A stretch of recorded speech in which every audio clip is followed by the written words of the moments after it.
Express. Mga may init na bagong balita, mga balitang dapat mong malaman ngayong umaga. GV Balita Express. GV Balita Express. Mga balitang kinalap ng buong puwersa ng GV 99.9 Batangas. GV Balita Express. GV Balita Express. Mga balita sa loob at labas ng Timog Katagalugan. GV Balita Express. GV Balita Express. Narito na ang GV Balita Express.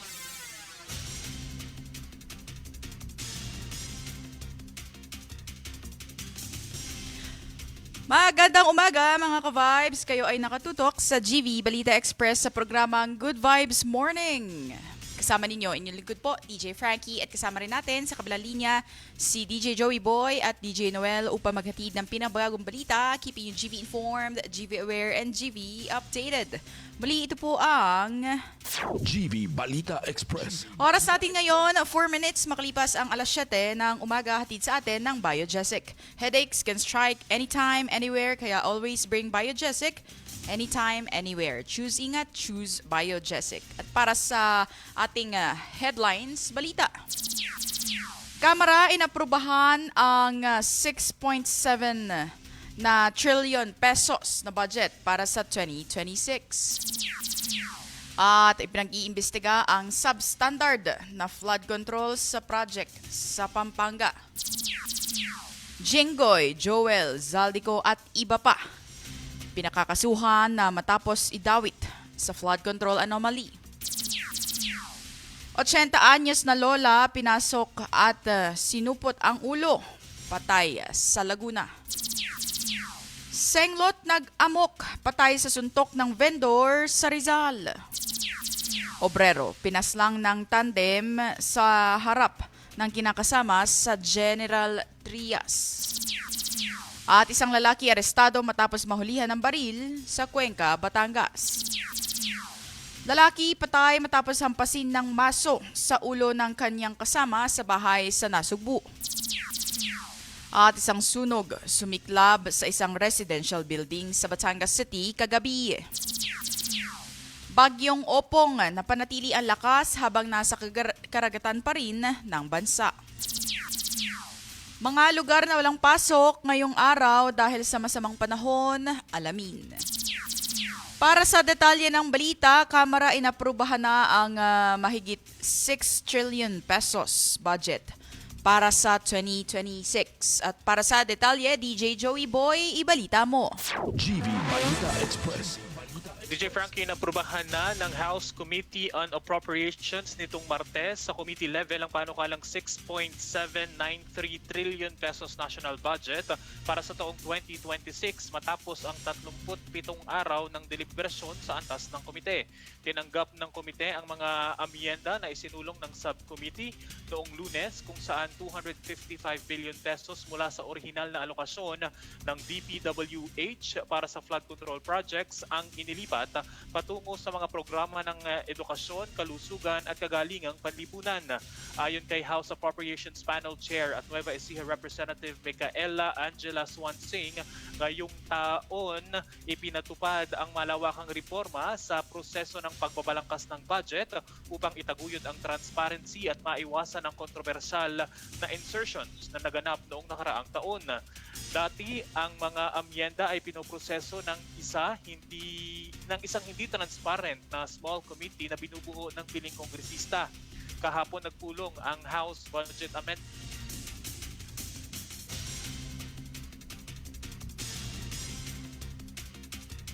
tapos ang Setyembre at maaabot ang ikatlong pagbasa sa pagbabalik ng sesyon sa Nobyembre. May 10 araw ang mga mambabatas upang ipasa ang budget bill bago ang nakatakdang adjournment ng Kongreso sa October 3 para sa isang buwang recess. Magbabalik ang sesyon ng Kongreso sa November 9. Para sa GV Balita Express, ito si DJ Joey Boy sa GV 99.9, your good vibes. At ipinag-iimbestiga ang substandard na flood control project sa Pampanga. Para sa detalye, DJ Noel Paso. GV Balita Express.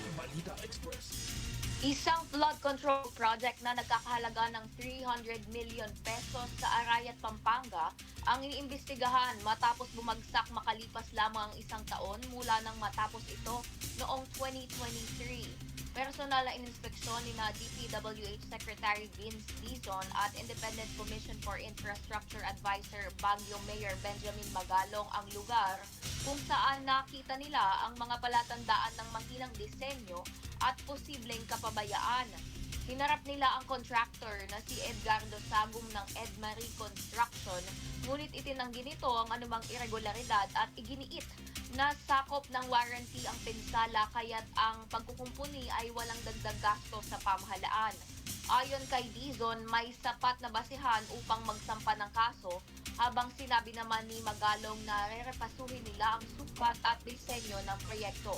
Ang kaso ay isasama na sa investigasyon ng Independent Commission for Infrastructure hinggil sa mga maanumalyang proyekto.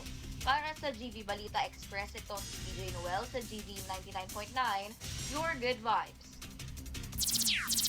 Jinggoy Joel Zaldico at iba pa pinakakasuhan matapos idawit sa flood control anomaly. Para sa detalye ng balita, GV Balita Express. ibinahagi ni Justice Secretary Crispin Remulla na inirekomenda na ng National Bureau of Investigation ang paghahain ng kaso laban kina Senator Jinggoy Estrada, Senator Joel Villanueva, Congressman Zaldico at ang dating District Engineer Henry Alcantara at dating DPWH Yusek Roberto Bernardo at dating Representative Mitch Cahayon.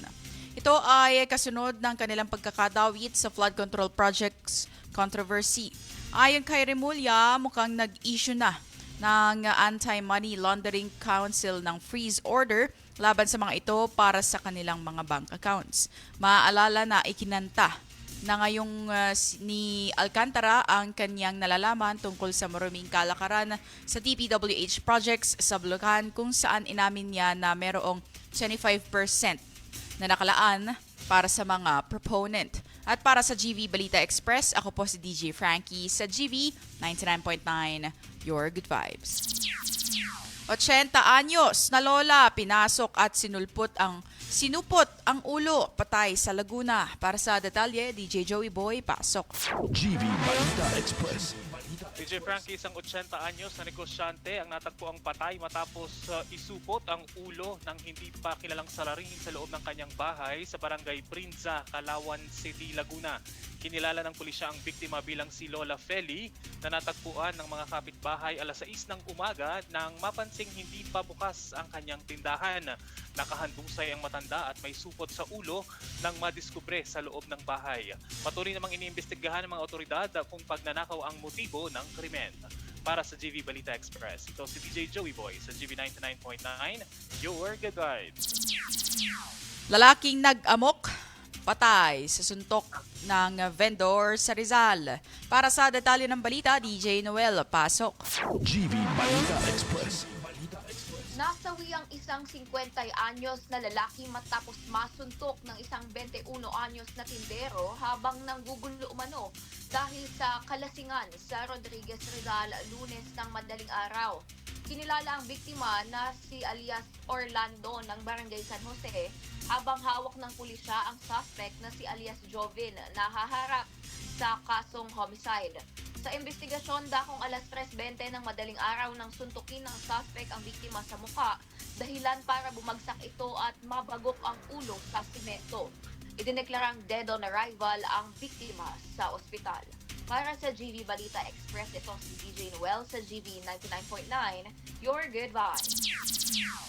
At construction worker pinaslang ng tandem sa harap ng kinakasama sa General Trias. At para sa detalye ng balita, GV Balita Express. pinagbabaril hanggang mamatay ang isang 34 years old na construction worker na si alias JV ng dalawang armadong lalaki habang bumibili ng pagkain kasama ang kanyang live-in partner sa General Trias, Kamaklawan ng gabi.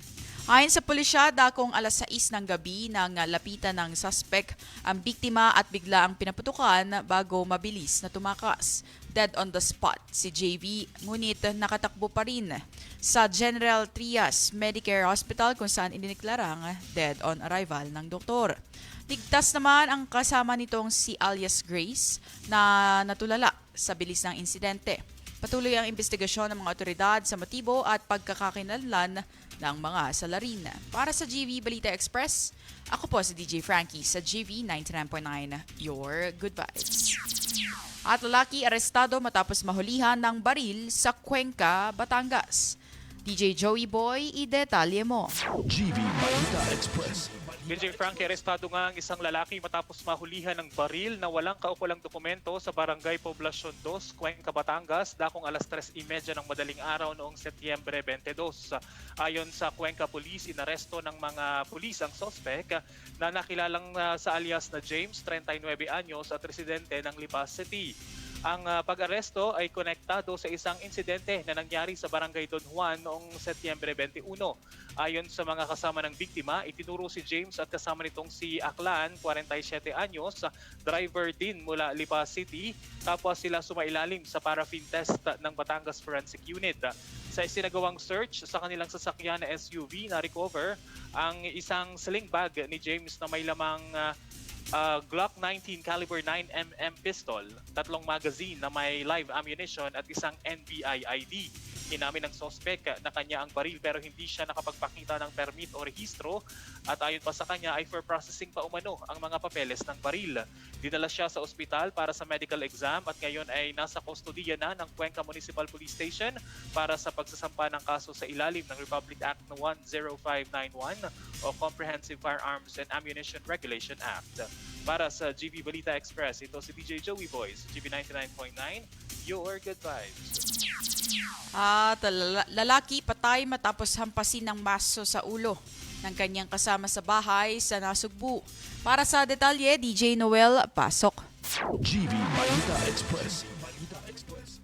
DJ Frankie, patay ang isang lalaki matapos hampasin ng maso sa ulo ng kanyang kasama sa bahay habang natutulog sa Barangay Dayap, Nasugbu, Batangas pasado alas 4 ng hapon, Setyembre 22. Batay sa investigasyon ng Nasugbu Municipal Police Station, natutulog ang biktima na si Primo nang bigla siyang hampasin sa ulo ng suspect na si Catalino.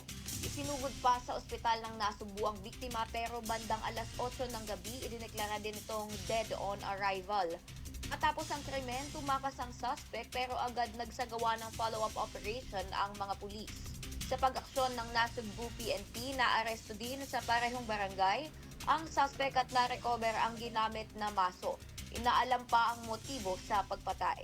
Kasalukuyang nasa kustodiya ng Nasugbu Police si Catalino at haharap sa kaukulang kaso na agad isasampa sa Provincial Fiscal's Office. Ayon kay Acting Provincial Director Police Colonel Giovanni Emerick Cibalo, mananatiling prioridad ng pulisya ang kaligtasan ng mamamayan at titiyakin na ang mga may sala ay mananagot sa batas. Para sa GV Balita Express, ito si DJ Noel sa GV 99.9, Your Good Vibes. Sunog sumiklab sa isang residential building sa Batangas City. Para sa detalye ng balita, GV Balita Express. sa ulat ng BFP Batangas City, nagsimula ang sunog sa isang residential building mag-aalas 12 ng hating gabi kagabi. Kaagad itinaas ang unang alarma ang sunog pagkarating ng mga bombero sa lugar. Idineklarang fire under control matapos ang 15 minutos at kaagad namang naapula matapos ang halos 30 minutos. Umabot sa 5 fire trucks at isang ambulansya ang rumisponde sa insidente. Kasalukuyang inaalam kung may nasaktan o nasawi sa insidente. Inalam din ang sanhi ng sunog at ang halaga ng natupok na ari-arian. Para sa GV Balita Express, ako po si DJ Frankie sa GV 99.9, Your Good Vibes. Bagyong Opong, nananatili ang lakas habang nasa Philippine Area of Responsibility. DJ Joey Boy, ibalita mo. GV Balita Express. DJ Frankie, mga ka-vibes, napanatili ng Bagyong Opong ang lakas nito habang patuloy ang paggalaw sa kanluran timog-kanlurang bahagi sa karagatan ng Pilipinas. Ayon sa Philippine Atmospheric Geophysical and Astronomical Services Administration o PAGASA, nakita ang sentro ng bagyo sa 900 kilometers sa silangang bahagi ng Mindanao. Mayroong taglay na lakas na hangin na 55 kilometers per hour at pagbugso na umaabot ng 70 kilometers per hour. Inaasahan na sa loob ng 12 12 oras ay lalapit ang bagyo sa Eastern Visayas at Southern Luzon areas. Maaaring sa hapon naman ng Biyernes, Setyembre 26 ay maglalandfall ang nasabing bagyo sa Bicol Region.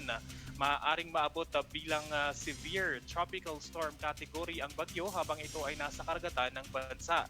Pinag-iingat ng Pag-asa ang mga mangingisda na mapanganib pa rin ang paglalayag dahil sa lakas ng hangin na dala ng nasabing bagyo. Para sa GV Balita Express, ito si DJ Joey Boy sa GV 99.9, Your Good Vibes.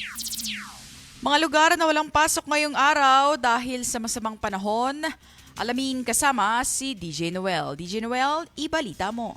GV Balita Express. DJ Frankie, mga ka-vibes, ilang mga bayan sa Calabarzon ang nagkansela ng klase sa lahat ng antas, public at private ngayong araw, Setyembre 24, dahil sa masamang panahon.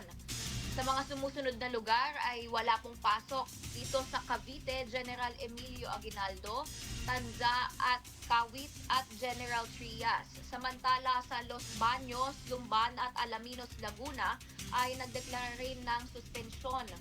Diyan sa Rizal, sa Hala-Hala, walang pasok at dito sa Batangas, sa mga bayan ng Taysan at Tingloy ay nagdeklara rin na walang pasok. Para sa GV Balita Express, ito si DJ Noel sa GV 99.9, Your Good Vibes.